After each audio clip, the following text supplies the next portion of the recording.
Now that the holidays are over, it pretty much looks like a bomb was dropped on my house. What do you do at this point? It feels really overwhelming. I start by making a list, and today I'm going to go through 8 things on my post-holiday checklist. Hi, welcome to The Peaceful Home. I'm TeresaElling if you're new here, and I'm guessing that you are wanting to be a little organized and maybe do some decluttering after the holidays. Now, honestly, this checklist should be 9 things because the first thing we did as a family was just do a massive pickup.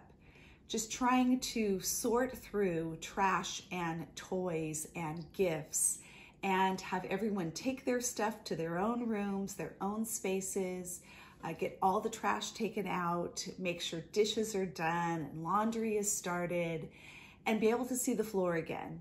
From there, I wrote down 8 things that I wanted to do. Number 1 is to write thank you notes. Now, I'm guessing you're not thinking this should be the first thing on the list, but how often is this put off so long that it's almost embarrassing? Now, the traditionalist in me and not wanting Emily Post to turn over in her grave, I would say you need to write handwritten notes. It is a lost art, and to be honest, any thank you is better than no thank you. So if that means texting a thank you, please do that. If that means sending an email, a quick phone call, a Marco Polo, do that.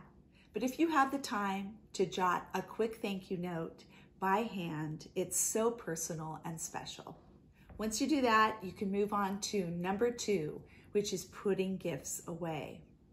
Now, this is easier said than done because we're talking about brand new things that have come into our home that do not have a place.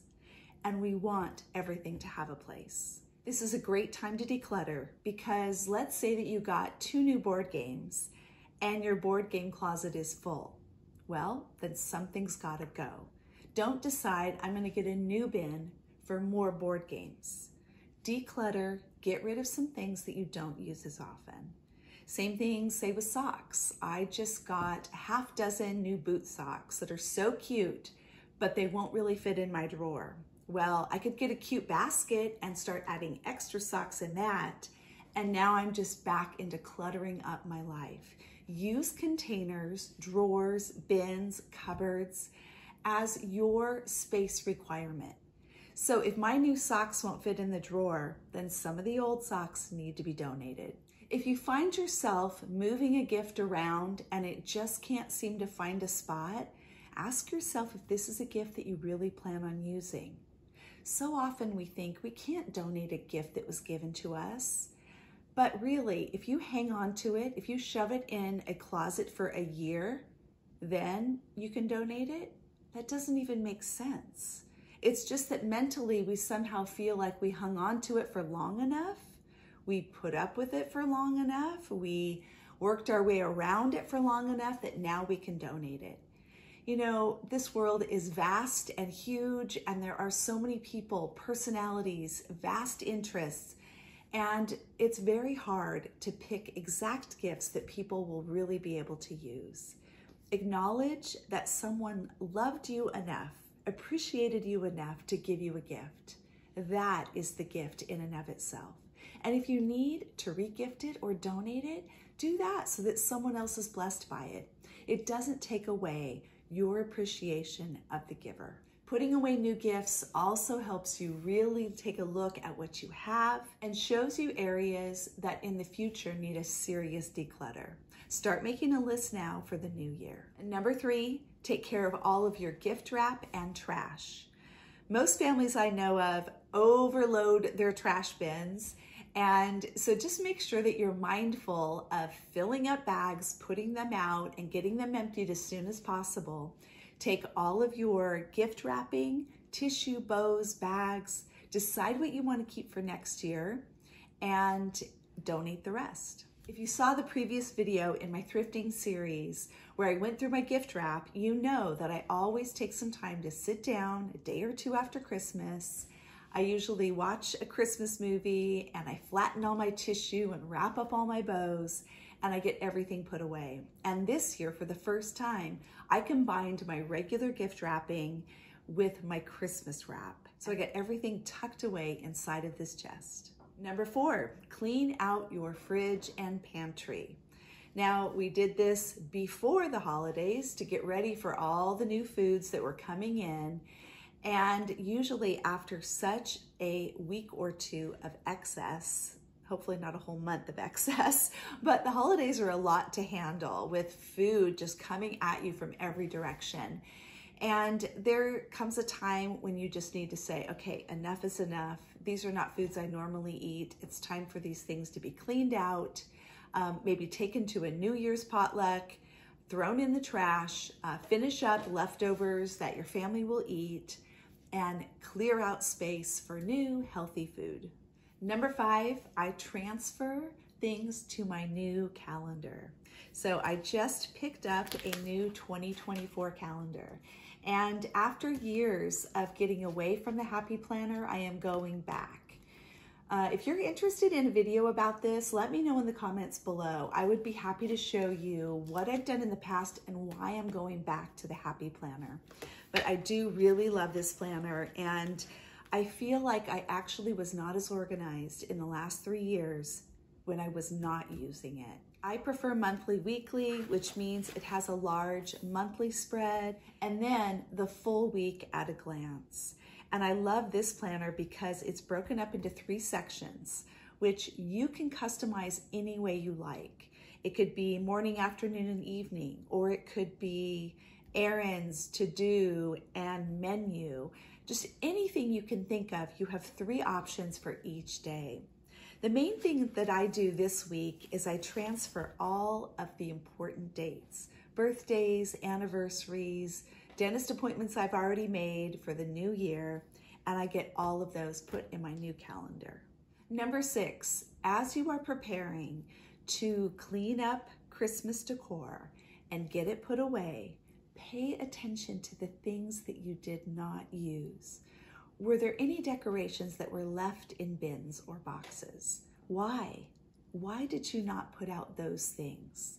Take a hard look at those things and ask yourself, do I love this? Do I have every intention of using this in the future, or am I just afraid to get rid of it? Be brave, declutter, get rid of the stuff you aren't using, make space for new and for less. We're so used to having to cram every box and bin with so much we can barely get a lid on. I've been really enjoying decorating the last few years as I've been decluttering more and more, simplifying things, and looking at the things that are most important to me. I've noticed that with a big family, surfaces get cluttered up way too fast, and you need them for playing games, for eating, for setting down a stack of books or a purse.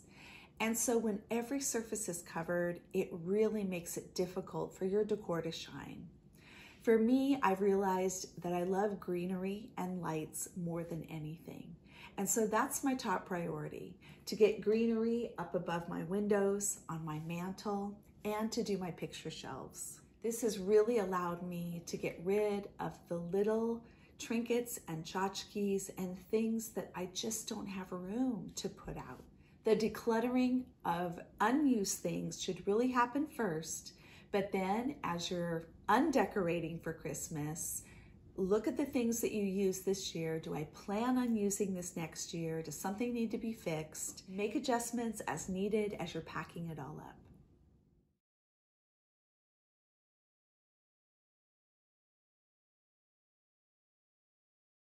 In that same vein is number 7, and that is take some notes on what you would like to be different next year. Memories are fresh in your mind of things that went really well, things that could have been better, things that were kind of a disaster. How do you want to do it differently next year? Write some notes down for yourself. Put them in your calendar for January of next year. Put them in your Christmas binder, which I hope you have one of those. My Christmas binder keeps all of my lists every year of the gifts that I've gotten from my family and what I've received, as well as decor ideas, menu ideas. So think through the events, the parties, the people you hung out with, who you gave gifts to, who you didn't, who you received gifts from. Did you do a gift exchange? Did you spend too much money? Did you eat too much? Are there ways that you could simplify next year? Is there a family event or a special trip that you would like to do that you need to budget for? And speaking of budgets, if you do not have a Christmas Club account through your bank, I cannot encourage you more to do that. Almost every bank I know offers this program. They will automatically take the sum you request out of your checking and put it into the Holiday Club account. You won't be able to access it. It's tucked away. And the 1st of November, the bank will cut you a check for that whole amount that you saved. Look at your budget, save this whole year rather than going into debt and stuck paying that off in the new year. It is so freeing and so amazing. And number 8, undecorate for Christmas, decorate for winter. Now for me, undecorating for Christmas is really all that needs to happen. I'm removing stockings and gift wrap and all of the red in my home and the Christmas tree. Everything else is going to stay. My fur pillows and throws, my picture shelves, I'll probably remove the nativities, but everything else will stay, and my greenery and lights will stay up all winter long. I just find that they're so cheery in the winter when it's dark, and I just love the look of it. And so I keep that up all year. And as spring approaches, you begin to have that spring fever and you're ready to bring in some fresh color and a new look and to lighten things up a bit. But for now, it's easy decorating to just keep all of the non-Christmas winter things in your home. In previous years, I've even kept the Christmas tree up for a couple of months with lights only. This year, I think we're gonna take it down because we have grandkids and you know, it's very hard to not play around, under, in the tree. So I think we're gonna put it away.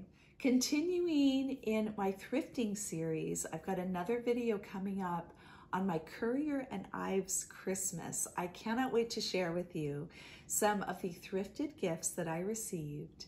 So I hope you will consider subscribing and hit the notification bell so you don't miss any videos. It is completely free to subscribe, and I would love for you to be part of the Peaceful Home family. Thank you so much for joining me today. Happy New Year.